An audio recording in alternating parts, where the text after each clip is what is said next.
Do you like free things? Do you like audiobooks? Are you looking for a way to help support this show? If so, visit today's sponsor, audible.com, to get your first audiobook for free. You can visit popcornfinance.com/audible, and not only will you get something for free, you also help support this show. So thanks so much for listening, and I hope you enjoy today's episode.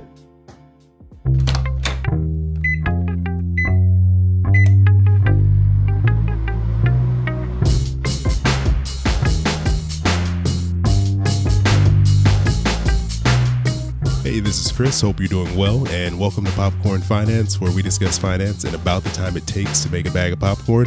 Appreciate you coming back and joining me for another episode. And today I'm going to get to do one of my favorite things, and that's talk to someone about their debt story and how they paid off a very large amount of debt, because I always love these stories. They're very inspiring to me. They're one of the things that helped me when I was dealing with debt, was hearing other people talk about how they paid off their debt, and just made it sound attainable and something like, I could do this one day. So I'm really excited to introduce you all to Amanda. She's from debtfreeandsunnyca.com. I'm pretty sure a lot of you may have already heard of her if you've been listening to this podcast, but her and her husband have paid off a really large amount of debt. I'll let her tell you about that. But first, I want to just bring her on the mic. So how's it going, Amanda? Hey, Chris. Thanks for having me on. I know, appreciate it. I'm really excited to talk to you. And, thanks for taking some time out of your day to join me here. Yeah, no problem. It's going to be fun.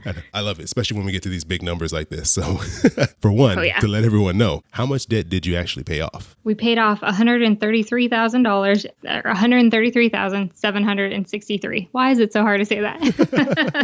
it's a little under $134,000. It's a big number. That's why it's hard to say. That's great. That's amazing. And how long did it take you to actually pay off that full number? Took us 3 years and 7 months. 3 years and 7 months. Oh, nice. So, for one, everyone wants to know, where did this debt come from? Like, what made up this $133,000+? Most of it was student loans around the $55,000, $60,000 mark. Next biggest one was credit cards. Had quite a bit of those. And then 2 vehicles that were way too expensive for us to have. Speaking of vehicles, because I've been following you on Instagram for some time now, and oh my gosh, that's one of your big stories is what you did with your car, right? Like to help kick off this whole debt repayment. Yes. Yeah. So what exactly happened? What did you do with your car? So I was upside down on it by $7,000 by the time I sold it. I was coming up on my grace period ending on my student loans, and there was no way I was going to be able to live in California, pay my student loans and my car payment. So I had to make a really big decision. I didn't want to give up the car, but in the end, I had to sell it and take out a loan for the difference because I was upside down. I think that's amazing, because that's a big sacrifice, especially if it's a car you really enjoy to give it up like that. Oh, it is. The new cars, they have the feature where you don't have to take your keys out of your purse to get in the car or even to start it. So that was tough to give up. Oh, man. And I think that's like the key, or what I maybe not the key, but the not no pun intended, but I think but the key, the big thing that I hear most people talk about when they're paying off these large amounts of debt is sacrifice and making these changes, but that's really hard to do. So it is. What was it that caused you to make this change to say you need to pay off this debt? Because some people just kind of ignore it and just let it sit there. And what gave you the idea to start with the car? At the time, it really boiled down to, what do I want more? Do I want this nice car that I could certainly buy at a later time? Or do I want to get out of debt faster and be able to live my life how I wanted it? Living in California is so expensive. My rent at the time was 50% of my income. Oh. I was going to school. I wasn't having much fun or going out shopping. The only area that I was overspending was my car payment. $433 a month. I know the struggle of California rent. I'm dealing with that too. I think I'm just maybe a couple hundred miles north of you. I'm closer to LA, but I know. Oh, nice. It's expensive. It is. Because it was you and your husband together.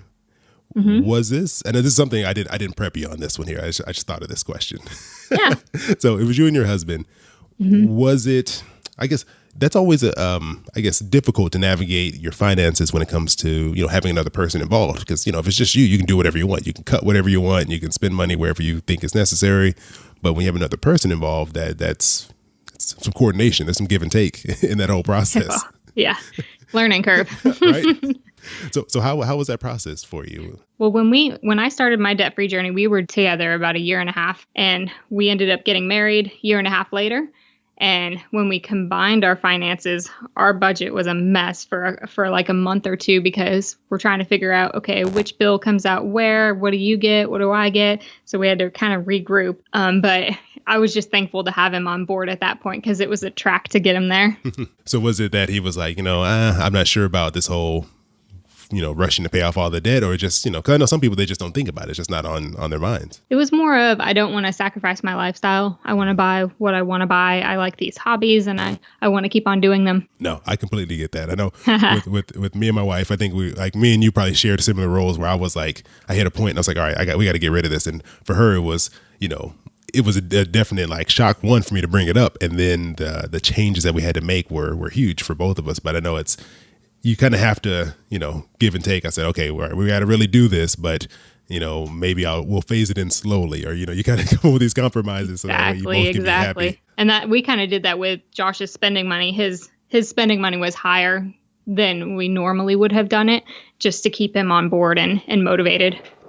Yeah, I think that's key, is like having, like, during this debt-free journey, having a little bit of money to enjoy yourself, because if not, it's like miserable. If you can't ever buy anything you want, you're like, I'm just done after like the first couple of weeks. Yep. And then you don't want to do it anymore. No, having other people, struggling with you helps a little bit, but, giving yourself a little bit of leeway is for sure, for sure keeps you going.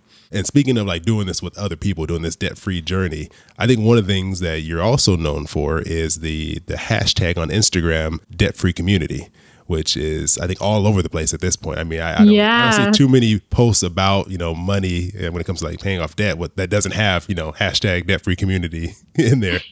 It's amazing how much it's grown over the past few years. Yeah. When did you first, I guess, put that hashtag out there? It's coming up on 2 years in December. Oh, nice. And, it's kind of crazy how people kind of like latched onto it. And I think it's because you've created like a community. I think people feel very welcome there. And it feels like, you have a team of people you're working with. You're all going towards a common goal. And I think in honor of that, and of the whole Instagram community and the great hashtag debt-free community, I thought it'd be a good idea to ask a couple of the people who are following the Popcorn Finance account if they had any questions for you. Because I put it out there. I said, hey, I'm going to be talking to someone, great debt story. Do you have any questions? Anything that's on your mind? And I got 2 great questions. So do you mind going over those really quickly? Yeah, let's do it. All right, perfect. So the first one comes from @JustBrianna, and there's a few A's at the end there if anyone looks for her. But she wants to know, do you have any tips for paying off debt with little income, or like a smaller income? I do. That's exactly where I started whenever I was working on getting out of debt. So the first thing you need to do is cut unnecessary budget items. Look at your bill. Look at all your bills, your cable, eating out, see what you can trim down. And then I want you to take all of your current bills and negotiate with them. See if you can find somewhere to get like a cell phone bill cheaper. Can you find your car insurance cheaper without sacrificing some of the coverage? Sell everything you can. And then most importantly, you got to keep on working to increase your income. Overtime, second job, side hustle, anything you can do to lower your expenses and increase your income. I love that last part there, because it's like, you can only cut so far. After a certain point, you need certain things just to live a normal life. So, I always love when people recommend making some more money, bringing in some extra income, because that's huge. I mean, that can grow, really infinitely versus your expenses you can only cut down so far. Exactly. All right. And then second question I had here is from @Mrs. Wagonrod. And she says, how did you stay motivated after a budgeting mistake, which I think happens to pretty much everyone? Everybody, we're human. We make mistakes. The first thing is just give yourself some grace. Then I want you to look back on your progress, even a few months ago, last year, and see how far you've come. Looking at that will motivate you so much. Try and focus on the positives, and then look at what you can learn from that mistake, and then what you can do and do better in the future so that it doesn't happen again. I think that's great, because I think that's where you learn the most, right? Is, you make a mistake, and that's when you learn, okay, I don't want to do that again. But yeah, that burned. Right? But you would never learn that lesson if it didn't actually happen. So, I think of that too. Like, I'm so passionate about personal finance and helping people get out of debt now. And I think about, if I had never gotten in debt, I never would have had this passion. So mistakes can be good. Oh yeah, for sure. I'm right with you on that one. It's a hard lesson to learn, but it's one that I think you never forget. So yeah, it's always going to be with you. Amanda, thank you so much. I really appreciate you taking some time to come on here and talk about your story and then answer some questions from a few of the listeners. And, before we go, I definitely want to give you time to let people know where they can find you and, if there's anything going on that you'd like to share with everyone. Yeah, so you can find me on Instagram at debtfreeandsunnyca. I also have a website, debtfreeandsunnyca.com. I'm working on revamping it and getting a store up, hopefully within the next few months. Oh, nice. All right. And so please, everyone, whether you're paying off debt now or you paid off in the past, or maybe you've never even had debt, I think it's still a motivating group to be a part of, and definitely give Amanda a follow and follow along with what they're doing there because it's amazing. I enjoy it. It still motivates me to this day when I go in there and see what everyone's doing. All right. So Amanda, take care. And yeah, thanks for joining me. Appreciate it. Thank you.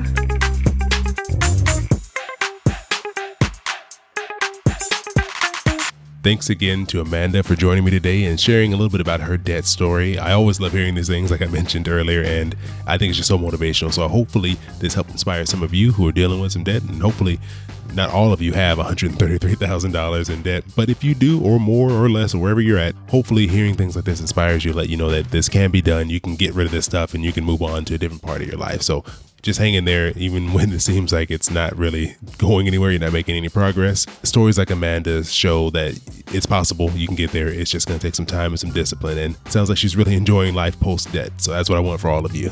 As always, you can find show notes for today's episode by visiting popcornfinance.com/73 because this is episode 73. We're moving along. We're getting close to episode 100. I'll have to do something special once we hit that mark there. And like I mentioned last episode, the first Popcorn Finance shirt is done and it's out there. I'm really, really happy to have it finished.